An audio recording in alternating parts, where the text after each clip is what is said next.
نماز، روزہ، زکوٰۃ، حج کو اور ظاہری عبادت کو دین نہیں کہتے، جس طرح مسجد کے اندر کی زندگی دین ہے، امام حسین علیہ السلام بتا گئے کہ اسی طرح مسجد سے باہر کی زندگی بھی تھی۔ جس طرح نماز پڑھنا، روزہ رکھنا، زکوٰۃ دینا، حج کرنا، قرآن کی تلاوت کرنا عبادت ہے، آپ بتا گئے کہ اسی طرح والدین کی عزت کرنا بھی عبادت ہے، ہمسایوں کے حقوق کا خیال رکھنا بھی عبادت ہے، رشتہ داروں کے حقوق کا خیال رکھنا بھی عبادت ہے، اور مظلوموں کی مدد کرنا بھی عبادت ہے۔ اور کربلا کے اندر امام حسین علیہ السلام رہتی دنیا تک امت کو پیغام دے گئے کہ جب امت پر مشکل وقت آ جائے، کڑا وقت آ جائے، اور جب شدید بدبخت اور لعنتی شخص جیسے لوگ اپنی باطل اور شیطانی فکر کو اسلامی فکر پر مسلط کرنا چاہیے، اسلامی نظام حیات پر غالب کرنا چاہیے، تو امام حسین علیہ السلام یہ پیغام دے گئے کہ لوگوں پہ اس وقت فقط نماز پڑھنا عبادت نہیں ہوتا، روزہ رکھنا عبادت نہیں ہوتا، زکوٰۃ حج دینا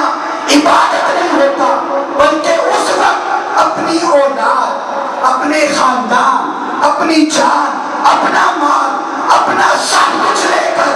میدان عمل میں اتر جانا اور شیطانی اور باطل قوتوں کو للکارنا اور ان سے ٹکرا جانا اور اپنا تن، من،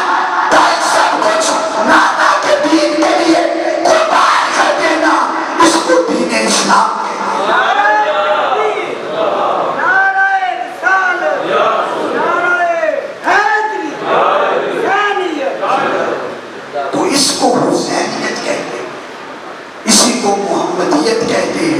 اسی کو قرآنیت کہتے ہیں، اسی کو اسلام کہتے ہیں۔ تو یہ پیغام کربلا کے اندر امام حسین علیہ السلام رہتی دنیا کو قیامت تک دے گئے۔ پھر اس کے بعد آقا علیہ السلام نے اپنی حدیث مبارکہ کے اندر ارشاد فرمایا کیا کہ الحسین منی وانا من الحسین، کہ لوگوں حسین مجھ سے ہے اور میں حسین سے ہوں۔ آقا علیہ السلام یہ حدیث فرما کر قیامت تک کی امت کو پیغام دیں گے کہ لوگوں میں کل ہوں، حسین میرا جز ہے، میں کل ہوں، حسین میرا جز ہے۔ کل سمجھ اس کو آئے گا جو پہلے جز کو سمجھے، اگر جز کو نہیں سمجھے گا تو کل اس کی سمجھ میں نہیں آ سکتا۔ تو یہاں پر میں صرف ایک مغالطہ دور کرنا چاہوں گا کہ آج کل کے دور میں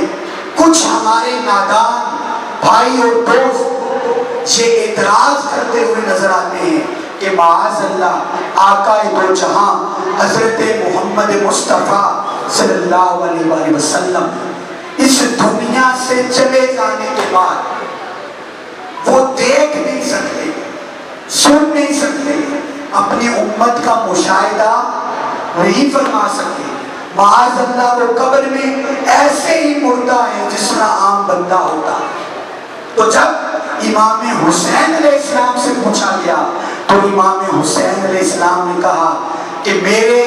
نانا کو مردہ سمجھنے والوں، تم نہیں جانتے کہ انہوں نے فرمایا الحسین منی وانا من الحسین، کہ میں کل ہوں، حسین میرا جز ہے۔ تو امام حسین علیہ السلام نے کہا کہ آؤ کربلا کے اندر جب مجھے شہید کیا گیا، میرا سر مبارک نیزے کی نوک پر رکھا گیا، میرا جسم اقدس کربلا میں تھا اور میرا سر اقدس نیزے کی نوک پر کوفہ اور دمشق کے بازاروں میں گھمایا گیا، اور جب یزید کے دربار میں پیش کیا گیا تو امام حسین علیہ السلام کی لبوں پر قرآن کی تلاوت جاری ہوئی۔ تو جب پوچھا گیا کہ اے میرے امام حسین آپ نے قرآن کی تلاوت کیوں کی؟ تو آواز آئی، نادانوں، میرے نانا کو مردہ سمجھنے والوں، میرے نانا میرے محمد کل ہیں، میں حسین جز ہوں، آج میں نیزے کی نوک پر ہوں، آج دیکھ لو نوازہ مصطفیٰ نیزے کی نوک پر چڑھ کے قرآن کی تلاوت کر کے قیامت تک کی امت کو یہ پیغام دے رہے ہیں کہ میں حسین مصطفیٰ کا جز ہو کر نیزے کی نوک پر قرآن کی تلاوت کر کے کل انسانیت کو بتا رہا ہوں کہ حسین زندہ ہے۔ تو نیزے کی نوک پر چڑھ کے اگر حسین زندہ ہے تو پھر قبر میں میرے نانا مصطفیٰ پھر وہ زندہ کیوں نہیں؟ تو حسین علیہ السلام نے کہا کہ میرے نانا کو سمجھنے سے پہلے حسین کو سمجھو۔ پھر وہی حسین علیہ السلام کربلا کے اندر قرآن کی تلاوت کر کے امت کو پیغام دے گئے، میسج دے گئے۔ اور بالخصوص اب میں نوجوانوں سے مخاطب ہوں کہ اگر ہم دین اسلام پر عمل کرنا چاہتے ہیں، دین کے نور کو، لذت کو، حلاوت کو، چاشنی کو اپنے من میں اتارنا چاہتے ہیں، تو واقعہ کربلا کے اندر جہاں پر امام حسین علیہ السلام اور خانوادہ مصطفیٰ سینکڑوں پیغام دے گئے، اس کی روح وہ پیغام ایک جو وہ ہم سب کو دے گئے کہ بتا گئے کہ لوگوں قرآن سے اس طرح تعلق قائم کرنا، قرآن سے ایسے جڑنا، قرآن کی محبت میں، ادب میں، تعظیم میں خود کو اتنا فنا کرنا کہ اگر حسین کی طرح تمہارا سر نیزے کی نوک پر بھی ہو تو قرآن تمہیں بھولنا نہیں چاہیے، بلکہ تمہاری زبان پر جاری و ساری ہے۔ اور یہ پیغام دے گئے کہ اگر قرآن سے جڑ جاؤ گے، قرآن سے تعلق استوار کر لو گے تو یہ قرآن تمہیں رہتی دنیا تک مرنے نہیں دے گا۔ آج دیکھ لو حسین کا سر نیزے کی نوک پر ہے، لیکن قرآن لبوں پر جاری ہو کے بتا رہا ہے کہ حسین مرے نہیں بلکہ ہمیشہ کے لیے زندہ ہے۔ یہ پیغام امام حسین علیہ السلام ہم سب کو دے گئے۔ اور پھر کربلا کے اندر جب امام حسین علیہ السلام کو ان کے سارے خانوادے کو شہید کر دیا گیا، اور شہید کرنے کے بعد جب سیدہ زینب علیہ السلام اور زین العابدین علیہ السلام اور سیدہ سکینہ اور سیدہ فاطمہ جو امام حسین علیہ السلام کی بیٹیاں تھیں، صرف یہ 4 خانوادہ مصطفیٰ بچ گئے، باقی سب شہید ہو گئے۔ جب یزیدی فوج حسینی قافلے کو لے کر کربلا سے کوفہ اور کوفہ سے دمشق لے کر آئی تو دمشق کے اندر لوگ اپنے گھروں کی چھتوں پر چڑھ گئے۔ جب چھتوں پر چڑھ گئے تو میرے مصطفیٰ کا یہ لٹا پھٹا قافلہ دیکھ کر دمشق والے لوگ تالیاں بجانا شروع ہو گئے، خوشیوں کا اظہار کرنا شروع ہو گئے کہ شاید ہم نے باغی گروہ کو قتل کر کے، شکست دے کے ہم نے فتح حاصل کر لی۔ خانوادہ مصطفیٰ اور میرے مصطفیٰ کے حسین کی اولاد لوٹی پوٹی اور صاحبزادیوں کے سروں پر چادریں بھی نہیں۔ اس حالت میں دمشق کے بازار سمجھے، آپ تصور کریں، بیٹیوں سے محبت کرنے والے، بیٹیوں سے لاڈ کرنے والے، بیٹیوں سے محبت کا اظہار کرنے والے، کہ واقعہ کربلا میں کائنات پر اتنا مشکل وقت آیا کہ کل کائنات کے مالک لوٹی پوٹی حالت میں بغیر دوپٹوں کے دمشق کے بازاروں میں سے گزرے۔ جب گزر رہے تھے تو ایک بوڑھی عورت اپنے گھر کی چھت پر یہ سارا نظارہ کر رہی تھی، تو اس نے اپنے شوہر کو کہا کہ تم نیچے جاؤ، ان قیدیوں سے پوچھو کہ تمہیں کسی چیز کی ضرورت ہے تو ہم تمہاری مدد کر دیتے۔ تو ان کا شوہر جب اوپر سے نیچے آیا تو امام زین العابدین کے پاس حاضر ہوا اور کہا کہ میں اوپر سے آیا ہوں، تو آپ کو اگر کسی چیز کی ضرورت ہے تو آپ بتائیں، ہم آپ کی مدد کر سکتے ہیں۔ تو امام زین العابدین نے جب وہ بات سنی تو اپنی بہن سیدہ زینب علیہ السلام کے پاس گیا اور کہا میری بہن اس دمشق کے بازار میں جہاں پر لوگ شادیانے بجا رہے ہیں، خوشیوں کا اظہار کر رہے ہیں، ان میں سے ایک شخص ایسا بھی ہے جس کے دل کے اندر ہماری محبت اور ادب پایا جاتا ہے، اور وہ پوچھ رہا ہے کہ کسی چیز کی ضرورت ہے تو مجھے بتائیں۔ تو پھر سیدہ زینب علیہ السلام نے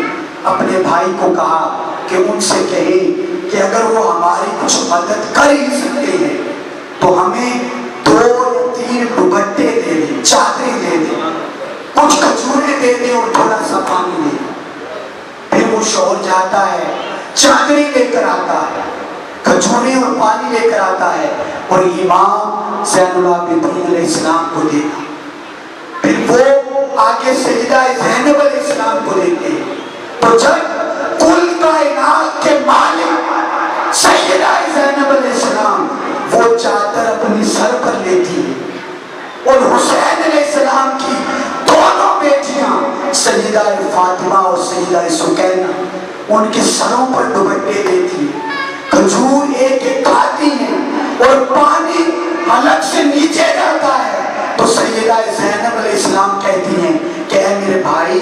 اس شخص کو بلاؤ اور اس سے کہو کہ جس عورت نے یہ چیزیں ہمارے لیے بھیجی ہیں ہم اس سے ملنا چاہتے ہیں۔ اس عورت کا شوہر جاتا ہے، اپنی بیوی کو نیچے بلاتا ہے۔ جب وہ بیوی ضعیف ماں بوڑھی نیچے آتی ہے تو سیدہ زینب علیہ السلام پوچھتی ہیں کہ اے ایک دفعہ پوچھنا کہ اگر کسی چیز کی ضرورت ہے تو میں تمہاری مدد کر دیتی ہوں۔ تو سیدہ زینب علیہ السلام نے کہا کہ بوڑھی ماں آپ یہ تو بتائیں کہ وہ نیک مالکن کون تھی؟ تو بوڑھی ماں نے کہا مدینہ کے اندر میری مالکن جو تھی اس کا نام سیدہ کائنات فاطمہ الزہرا رضی اللہ عنہا۔ جب یہ بات انہوں نے بتائی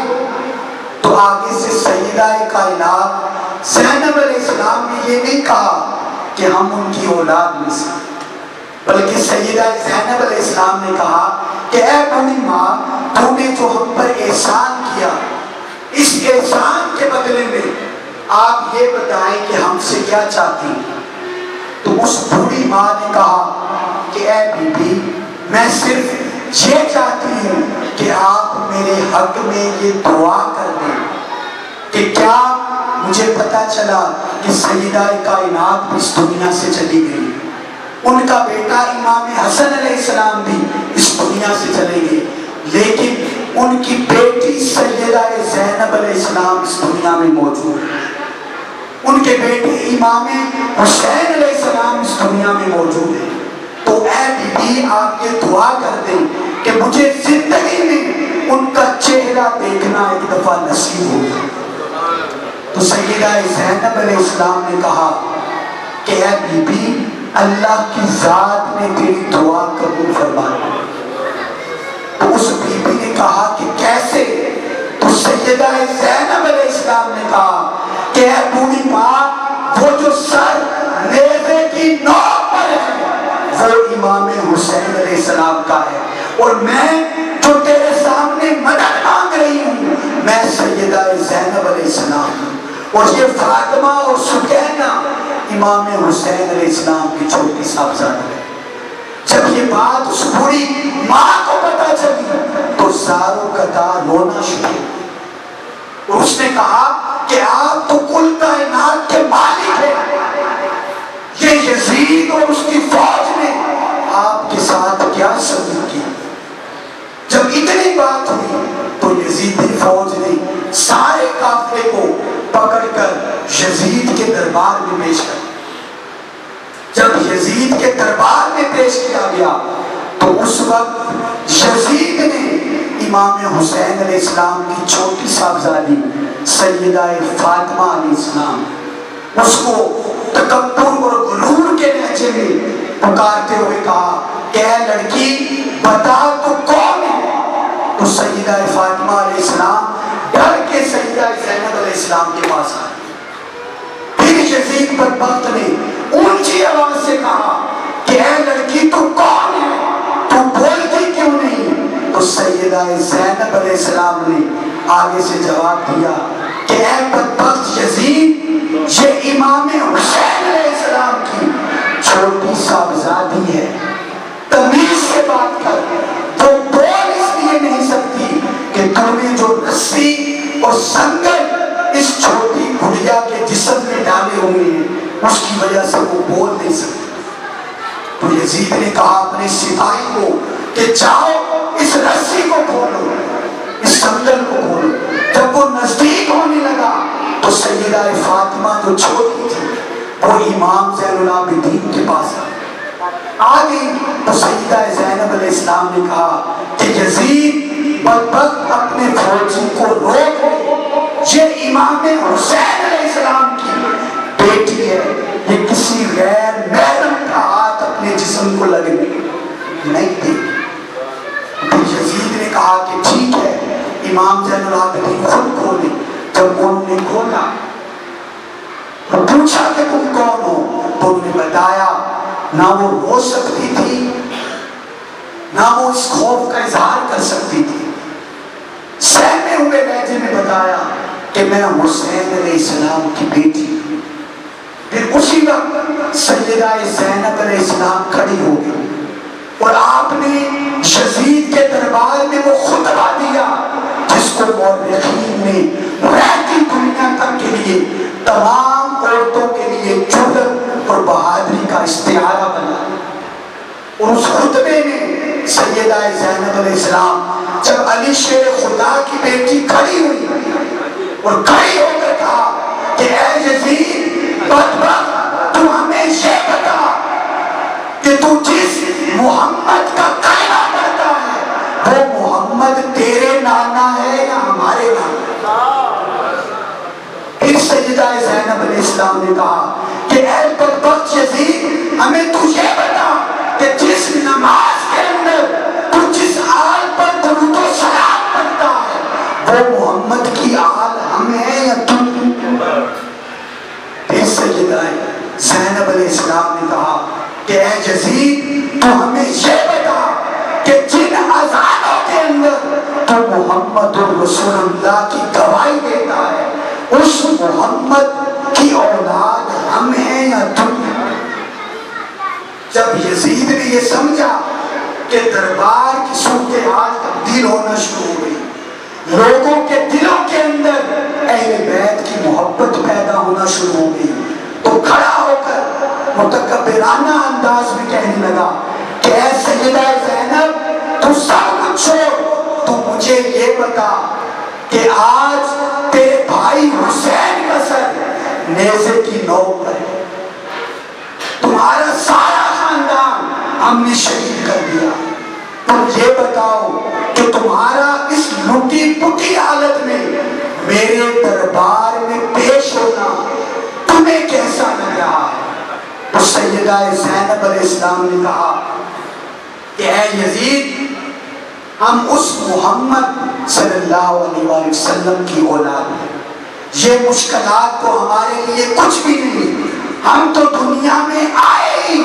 اپنے نانا کا دین بچانے کے لیے. اے یزید بدبخت, یہ دربار کا نظارہ کچھ بھی نہیں. تو مجھے یہ بتا کہ جب روز محشر قیامت کے دن حضرت آدم علیہ السلام سے لے کر مہدی علیہ السلام تک ساری انسانیت اکٹھی ہوگی اور وہاں پر میں سیدہ زینب علیہ السلام, سیدہ فاطمہ اور سیدہ سکینہ اپنی امی جان سیدہ کائنات فاطمہ الزہرا رضی تعالیٰ عنہ کے ساتھ کوئی انسانیت کے سامنے پیش ہو کر تیرے ظلم کے بارے میں کوئی انسانیت کو بتائیں گے، اے یزید تو یہ بتا کہ اس دربار کا منظر کیسے ہے۔ جب یزید بدبخت نے سیدہ کائنات کا یہ جرأت مندانہ خطاب سنا تو یزید کانپنا شروع ہو گیا، دربار کی صورتحال بدلنا شروع ہو گئی۔ یمنی اور شامی فوجی اہل بیت کی محبت میں گرفتار ہونا شروع۔ اور جب یزید نے سمجھا کہ اگر علی شیر خدا کی بیٹی تھوڑی دیر بھی اور بولی تو شاید میری ساری حکومت ختم ہو جائے، تو یزید کھڑا ہو گیا۔ تو اس نے کہا اپنے فوجیوں کو کہ ان قیدیوں کو لے کر پابندے سلاسل کر دو، ان کو بند کر دو۔ جمعہ کا ٹائم ہو گیا، ہم نے جمعہ پڑھنا۔ جب جمعہ پڑھنے کے لیے گیا تو وہاں پر جو فوجی تھے یمنی اور شامی، انہوں نے کہا کہ کیوں نہ جمعہ آج ہمیں امام زین العابدین پڑھائیں۔ ان کے دل میں یہ محبت پیدا ہوئی ہے۔ تو اب یزید وہاں پر کچھ کر تو سکتا نہیں تھا، تو اس نے کہا کہ ٹھیک ہے امام زین العابدین کو جمعہ پڑھائیں۔ تو پھر دمشق کی مسجد میں منبر پر جب امام زین العابدین تشریف لائے اور آپ نے خطاب کیا تو آپ نے سارا واقعہ کربلا اس خطاب کے اندر بیان فرمایا۔ جب لوگوں نے سنا تو لوگ یزید کو گھور گھور کے دیکھنا شروع ہو گئے، یزید سے نفرت کا اظہار کرنا شروع ہو گیا۔ تو یزید اتنا چالاک اور تیز شخص تھا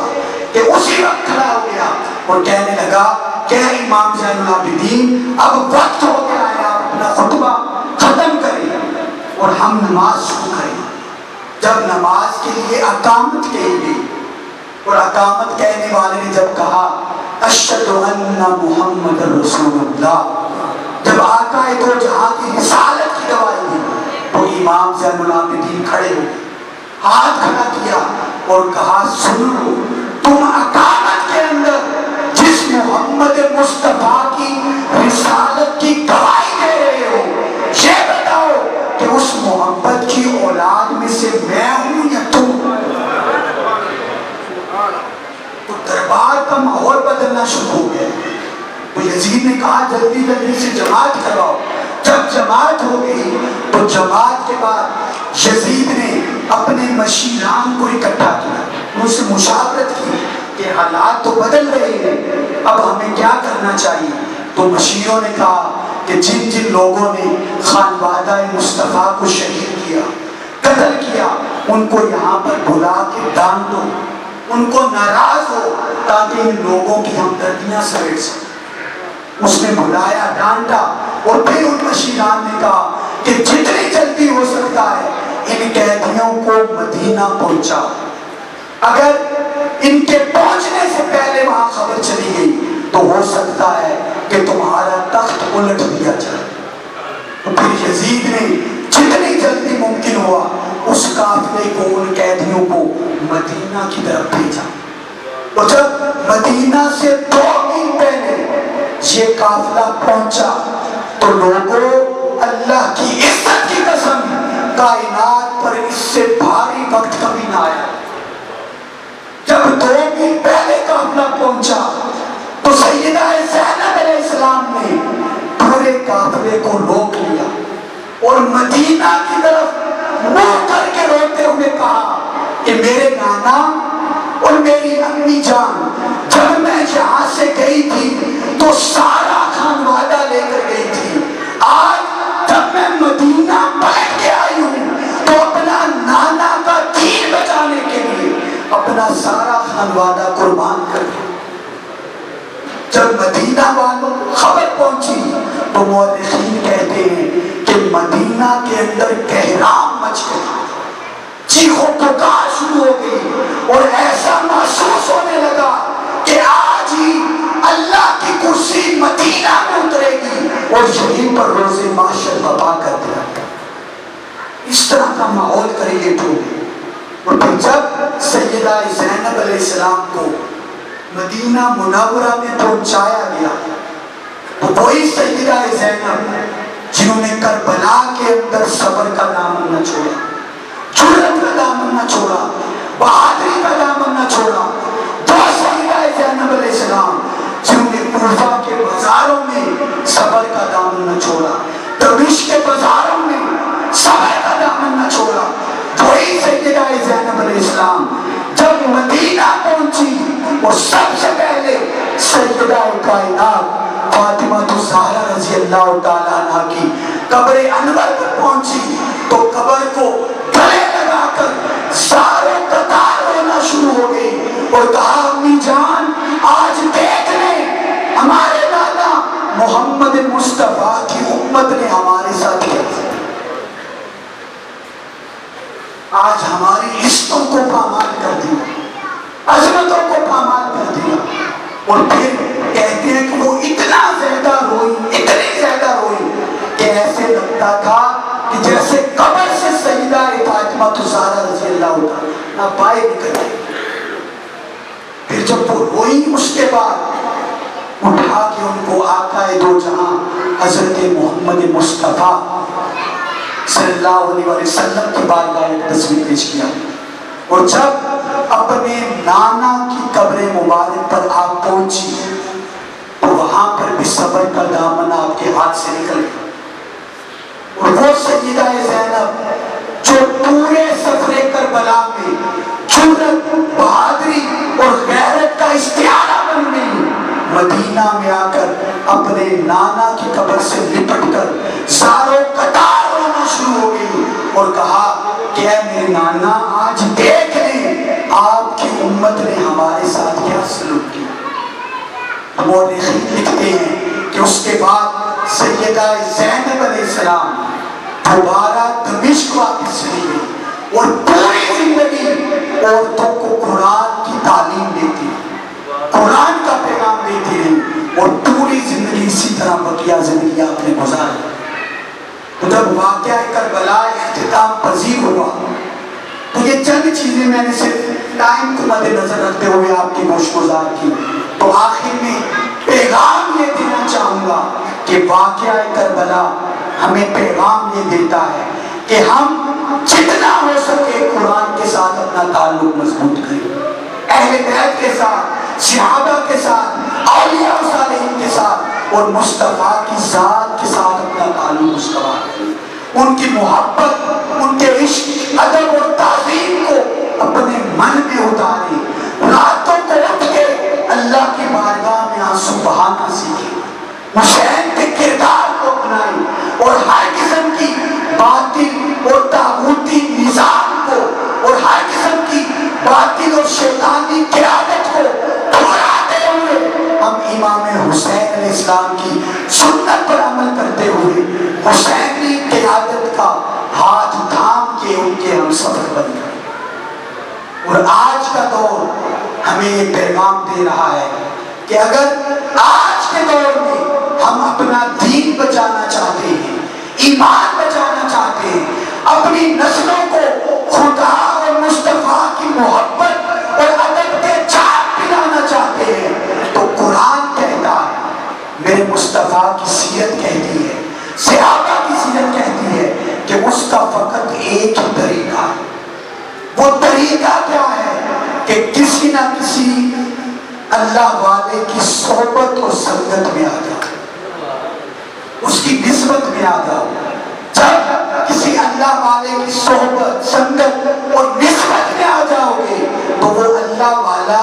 تمہیں مصطفیٰ اور خدا کی بارگاہ تک پہنچا دے گا۔ تو منہاج القرآن کا یہ پیغام ہے۔ منہاج القرآن کبھی یہ نہیں کہتی کہ صرف ہم حق پر ہے باقی کوئی حق پر نہیں۔ منہاج القرآن کہتی ہے کہ سب سے پہلے جو بھی اللہ والا تمہارے من کو پا جائے اس کی صحبت اور سنگت میں چلے، اس سے استفادہ کرو۔ لیکن پھر بھی اگر کوئی دوست کہے کہ نہیں قمر بھائی آپ نے اتنی بات بتائی تو ہمیں یہ بھی بتا دیں کہ آج کے دور میں آپ کی نظر میں کوئی اللہ والا ایسا ہے تو بتائیں جس سے ہم جڑیں، تو ہمیں قرآن بھی ملے، مصطفیٰ کی محبت بھی ملے، اہل بیت کی محبت بھی ملے، صحابہ کی محبت بھی ملے، اولیاء و صالحین کی محبت بھی ملے، قرآن کی محبت بھی ملے، اور دین کا حقیقی تصور بھی ملے۔ ایسی جگہ ہمیں بتا دے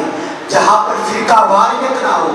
جہاں پر نفرت نہ ہو، جہاں پر فتویٰ بازی نہ ہو، جہاں پر لوگوں کو توڑنے کی نہیں جوڑنے کی بات کی جائے۔ کوئی ایسا راستہ ہے تو ہمیں بھی بتا دو۔ تو میں کہوں گا ہاں،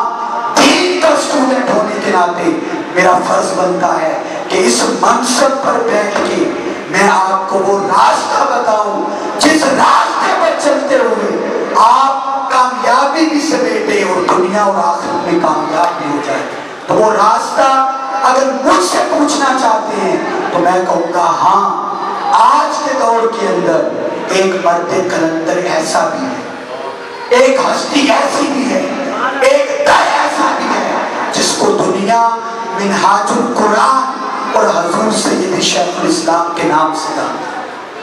اگر اپنی نوجوان نسلوں کے دلوں کے اندر اسلام کا حقیقی تصور پیدا کرنا چاہتے ہیں، ان کے کردار، سوچ، فکر، عمل اور نظریے کو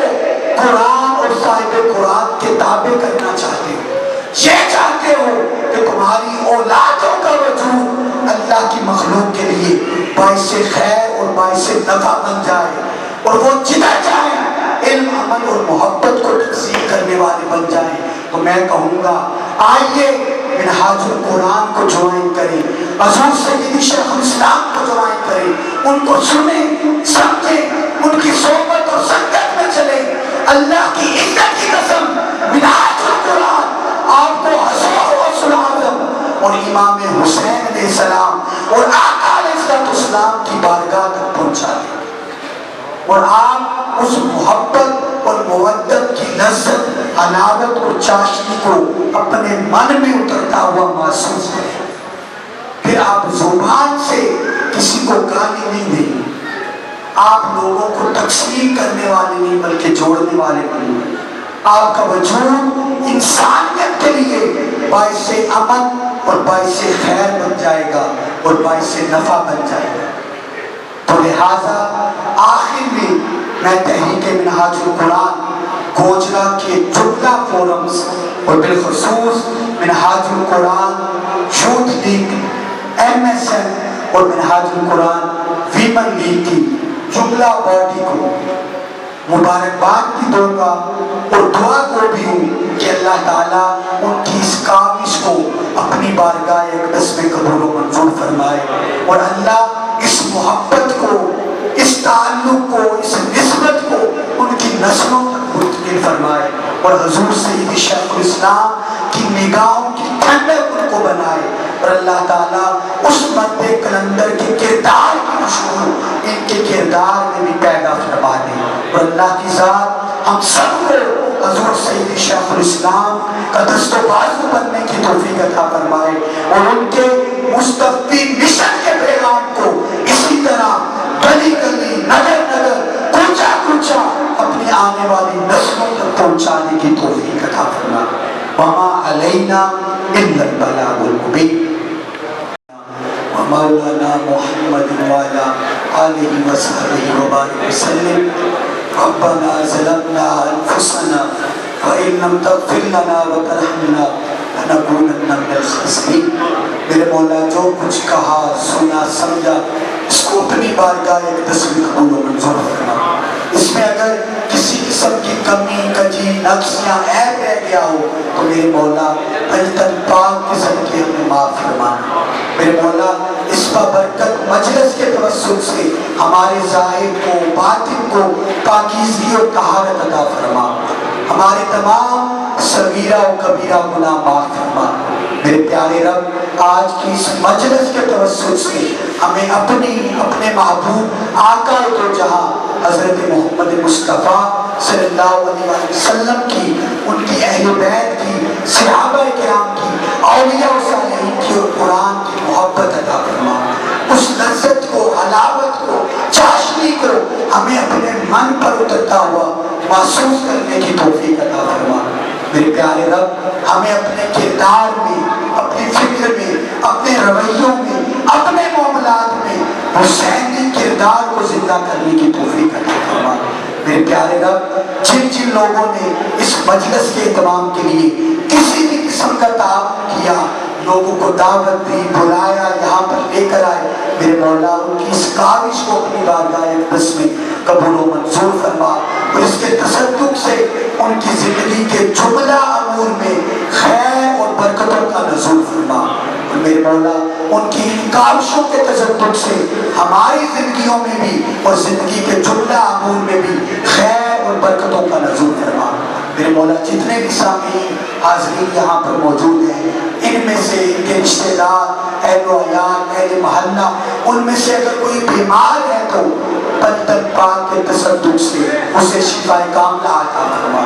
میرے مولا ہم میں سے جو علم حاصل کر رہے ہیں ان کو علم نافع عطا فرما، جو رزق کے لیے کاروبار کر رہے ہیں، جابس کر رہے ہیں، ان کے رزق میں سکون، برکت اور کشادگی عطا فرما۔ میرے مولا جن کے پاس اولاد ہے ان کی اولاد کو نیک اور صالح بنا، جن کے پاس نہیں ان کو اولاد نرینہ عطا فرما۔ میرے مولا ہم سب میں سے جس جس کے اساتذہ کرام، پیران کرام، شیوخ اعظام اس دنیا سے پردہ فرما گئے، میرے پیارے رب ان کے درجات بلند فرما،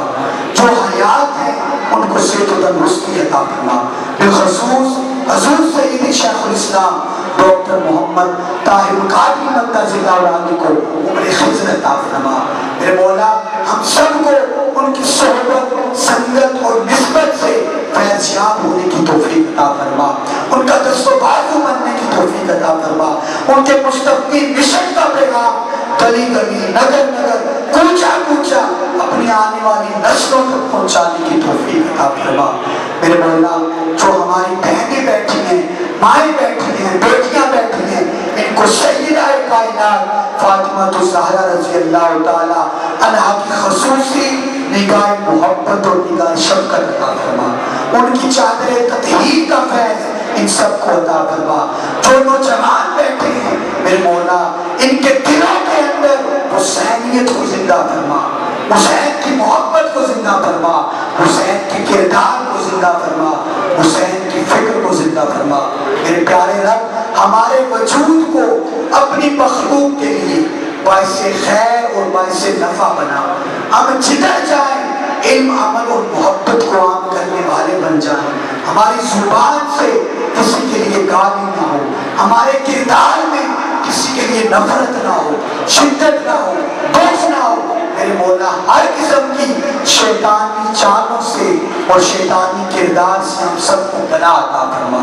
ہماری سیرت پر، ہمارے کردار پر، ہماری فکر پر اپنے محبوب آقا دو جہاں حضرت محمد مصطفیٰ صلی اللہ علیہ وسلم کا رنگ چڑھا دے۔ میرے مولا ہمارے کردار پر حسین علیہ السلام کا کردار کا رنگ چڑھا دے، ہمارے کردار پر حضور غوث العظم الشیخ عبد القادر جیلانی رحمۃ اللہ علیہ کا رنگ چڑھا دے، ہماری فکر، سوچ اور عمل پر حضور خواجہ معین الدین چشتی رحمۃ اللہ علیہ کا رنگ چڑھا دے، اور ہمارے کردار پر حضور داتا علی اجمیری رحمۃ اللہ علیہ کا رنگ چڑھا دے۔ میرے مولا ہمارے وجود کو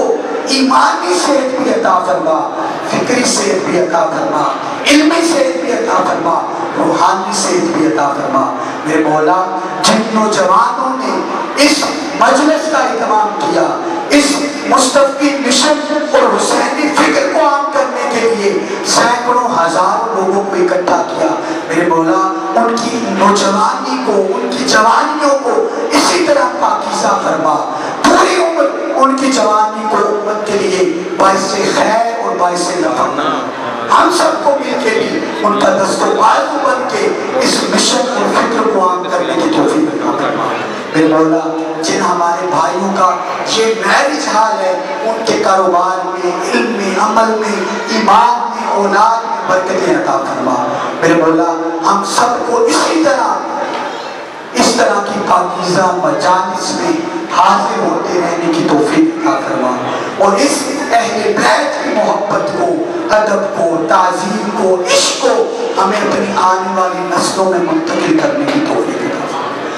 دنیا کی محبت سے ہم سب کو محفوظ فرما، دنیا کے فتنوں سے ہم سب کو محفوظ فرما، اور میرے پیارے رب ہمارے دل کی ویران بستیوں کو اپنی محبت سے آباد کر دے،